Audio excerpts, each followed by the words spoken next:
Welcome to Hope is Here, bringing hope to those struggling with life's difficult situations. Welcome to Hope is Here. My name is GregJHorn, and as you know, if you've been a follower of Hope is Here, we're going to celebrate our 7th anniversary in December, and the foundation for this program is trying to reduce, and we pray someday eliminate suicide and mental health, and we don't do a good job of talking about that in the faith arena and the church and faith-based podcasts, radio programs, but felt like somebody needed to do that after I had suicidal thoughts myself after losing a $10 million company at the age of 32 and losing my business home because of a flood, and then my marriage failed and lost it all in about a 24-hour period. I had suicidal thoughts, thankfully, because of faith, friends, family, counseling, even some medication for a season. I'm still here today to talk about it,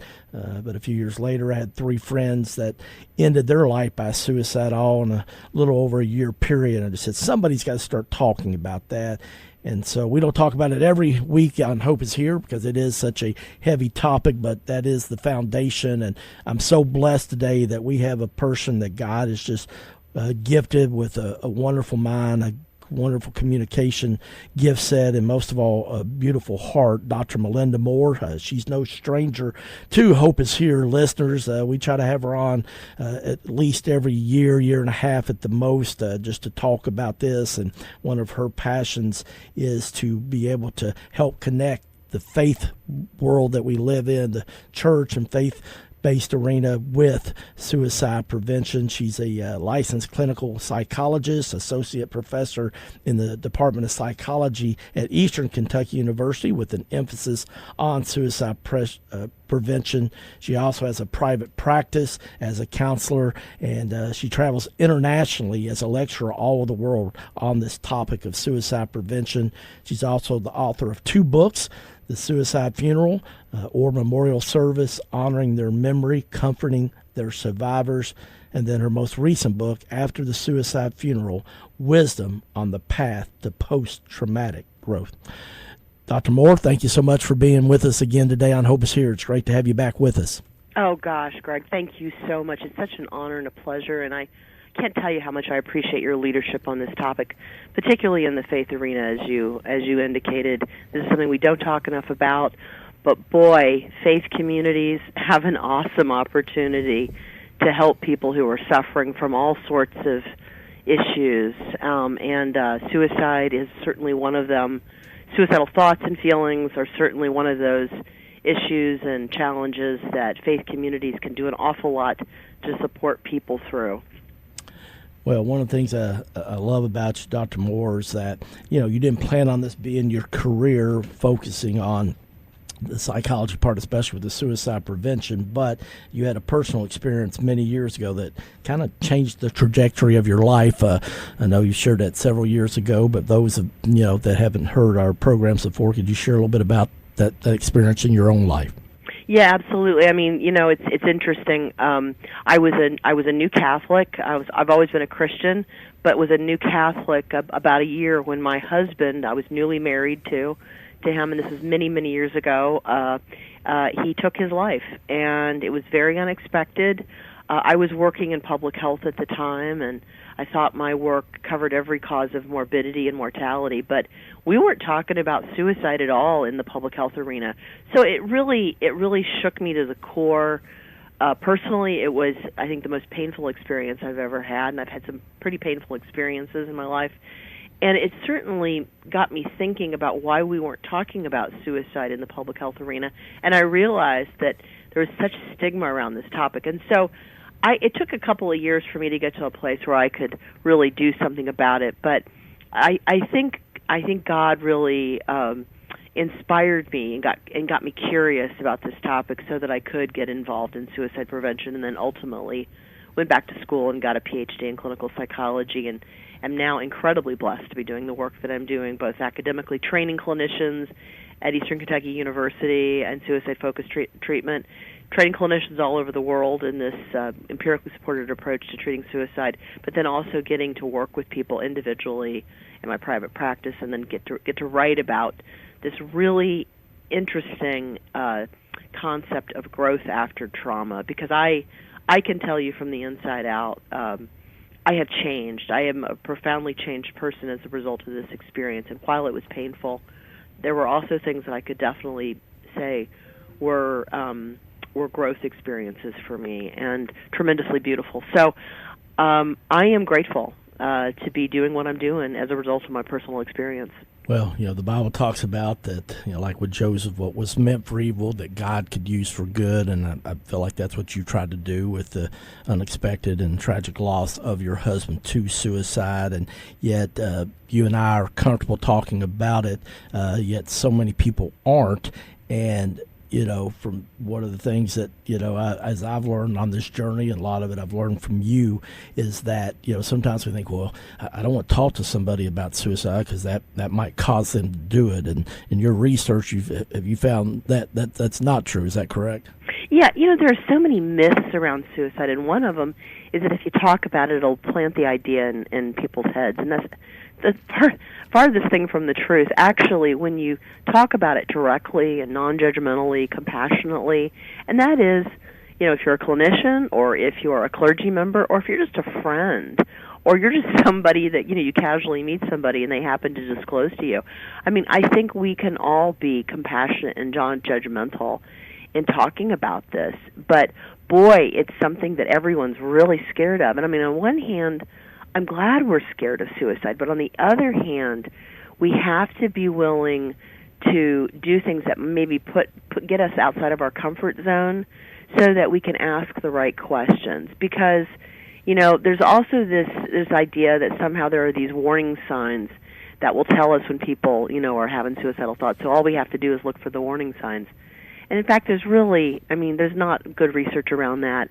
The best thing we can do is ask the right questions. And in order to do that, we have to be willing to have the courage to ask the question, not be fearful that we're putting the ideas in people's heads. And like I said, there's no evidence to support that. There's actually evidence to support the idea that when you talk with people about it compassionately, non-judgmentally, and asking them the question, are you having thoughts of suicide, that actually people feel liberated, free to talk about what they're really thinking about, and then you can do something to save their life and intercede.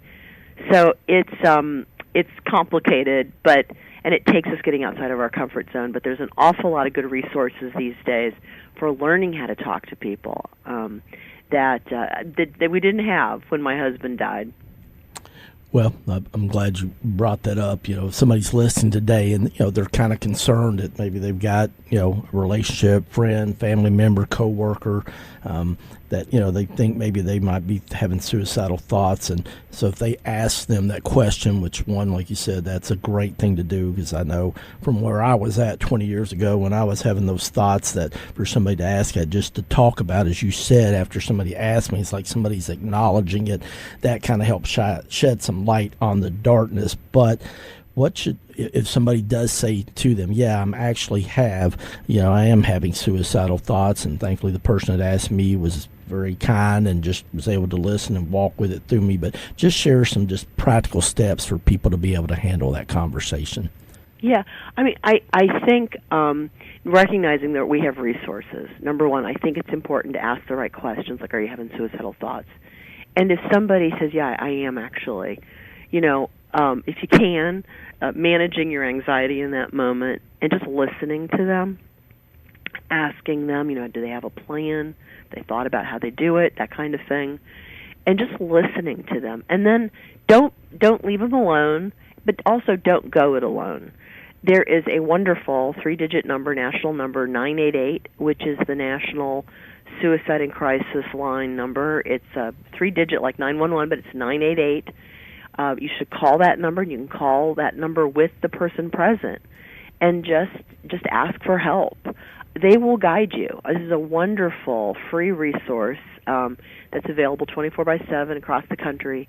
And I think with this resource we're going to save a lot of lives, because people getting more comfortable asking the right questions and then reaching out for help to people who are trained counselors will really help us in terms of getting help to those individuals who need it when they're in crisis. Well, I tell you one of the things that was so helpful to me was when the person that I was having a conversation with, and, I told them I didn't have a plan. I didn't have, that, but was really hurting. And they just looked at me and just said, very lovingly said, would you promise me that, if you get to that point where you are, that you will reach out to me, you will call me no matter what time or day. And I did. And so I think the power of just one person just, acknowledging, hey, I care about you, that can be life-saving, can it? Oh, absolutely. I mean, it's, we've got a lot of urban legends around people, saying, leaving notes saying if one person, smiles at me today, I won't kill myself, that kind of thing. But then we've also got a lot of people, who have attempted suicide and said, had a person smiled at me or reached out to me or shown some compassion, I may not have attempted suicide. So I think it just doesn't hurt to just show people that you care, reaching back out to them. But I think nothing can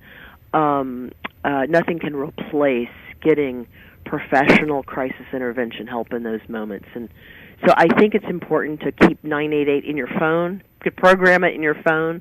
And if you or if another person you come in contact with is in crisis, call that number. They don't have to necessarily be suicidal to call that number, just in crisis, because sometimes people, they are in these states and they escalate in terms of their suicide risk very, very quickly. And so sometimes people can go from being in crisis to being very suicidal very quickly. And so I think having that number in your phone and then continuing to reach out to them, just checking in, seeing how they're doing, that kind of thing, letting them know that you care is invaluable.